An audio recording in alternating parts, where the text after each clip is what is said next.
Jau mēnesi tiem cilvēkiem, kuri līdz šim televīziju skatījās ar istabas vai ārā antenu, televizors bez dekodera rāda vien tumšu ekrānu. Diemžēl tādu cilvēku nav retums, kuriem šobrīd televizors ir kā mēbele istabā. Sakiet, lūdzu, kādu televīzijas izmantojat, ar dekoderu vai šķīvi?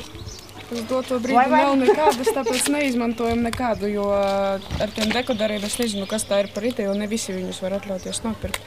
Es uzskatu, ka tas ir nepārdomāti. Viņi domā tikai par tiem cilvēkiem, kas ir bagāti, kuriem ir nauda, un viņi var atļauties. Un viņi nepadomā par to, ka ir varbūt kāds, kas dzīvo uz gājumī pabalsta, kuram tas ir vienīgais iztikas avots. Cilvēki tīpaši laukos dekoderu iegādi atlicina līdz pēdējiem, sakot, ka vasarā ir daudz darba, tāpēc televizora nemaz nesanāk laika skatīties. Taču ziņu raidījumu tomēr pietrūkst, jo šobrīd vienīgais informācijas avots ir radio, apkārtējie cilvēki un laikraksti. Taču arī tos ne visi var atļauties iegādāties.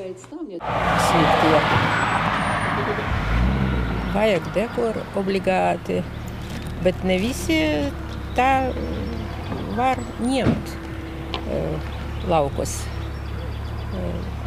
Naudas ne visiem ir uz tādu mantu.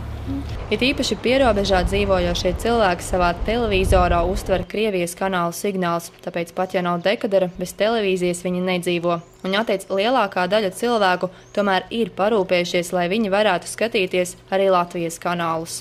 Man pietiek programmas, cik rāda no Latvijas, un man ir 2 dekoderi, man ir 2 televizori, man ir vairāki televizori kā 2, bet, lai varētu skatīties arī virtuvēji, kvalitāte, es domāju, vismaz varētu būt teikt arī sliktāka.